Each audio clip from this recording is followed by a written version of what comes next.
बोल शिव गुरु महाराज की नीलम दीदी हरिंदर भैया के प्यार दुलार की और आई बहना। हाँ बड़ा दुख के बात बा एगो शिष्या रहे हमरे जैसन पूनम पांडे जैसन। हाँ बेचारी शिव गुरु के बड़ा दीवानी रहे। जय हो और चर्चा में आवत रहे जात रहे। हाँ और जैसे ओकर शादी भइल हाँ। उनकर माई खत्म हो गई। जय हो गुरु जी। शिष्या बड़ा विरोग से जाके शिव गुरु के दरबार में कहतारी कैसे कहाँ तोहर नाही रहे शिष्या कहाँ माँ ससुरा तो जय हो कहाँ तोहर नाही रहे शिष्या कहाँ माँ ससुरा तो कहाँ तोहर नाही रहे शिष्या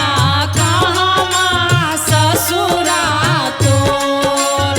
कौन कराना है शिष्या गिरो नैना है लोर।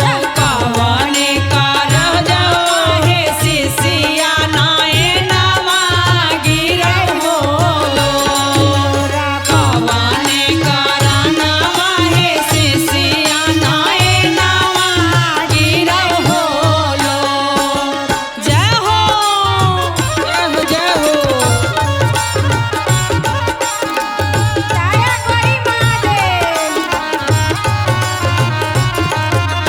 कौन करना है शिष्या नयनवा गिरहो लोर। कौन करना है शिष्या नयनवा गिरहो लोर। और कैसे हाँ अगर माई सही कहता दुनिया में अगर माई रही हाँ तो नहिरा सब के खुशहाल हो जय जाए। हो अगर माई बाप नहीं खे ना तो नहिरा में कोई नहीं के नहीं थे सब भूल जाता। जय हो बेचारी शिष्या विरोग से रोवत रही हाँ। गुरु जी के दरबार में हाँ कि शायद अगर हमर नैहर रही हाँ। तो हमर नैहर गुरु जी बनल रही तो हमर जय हो, नहिरा। जय हो। और कहतरी कैसे कैसे पूरब ओरिया नहिरा हो शिव गुरु पश्चिमा ओरिया ससुरा। पूरब ओरिया नहिरा हो शिव गुरु पश्चिमा ओरिया ससुरा। पूरब ओरिया नहिरा हो शिव गुरु पश्चिमा ओरिया ससुरा। उहे कराना हो शिव गुरु गिरैया नयनवा से लोरा। ओहे करना वाए सुरह गे गिरैया नयनवा से लोर। ओहे करना वाए सुरह गिरैया नयनवा से लोर।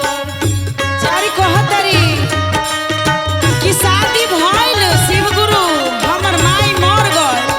और बताई अब हम केकरा पास जाई हे महादेव।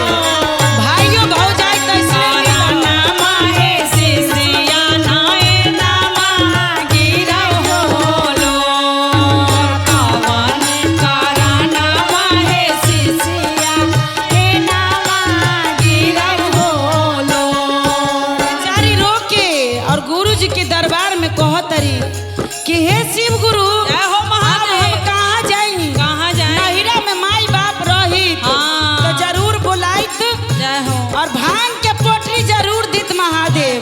अब भाई भौजाई हाँ। बेचारी के कबो नहीं के पूछता। शिष्या बहिन बड़ा विरोग से रोवतरी हाँ कैसे ओई देविया हवा हो शिव गुरु माई गेलै मोरा मन। होई देविया हवा हो शिव गुरु माइया मोरे गइले मोर। होई देविया हवा हो शिव गुरु माई गेलै मोरा मन। इहे रे करना हो शिव गुरु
शिव गुरु केहू के नैरा मत छोड़ैया।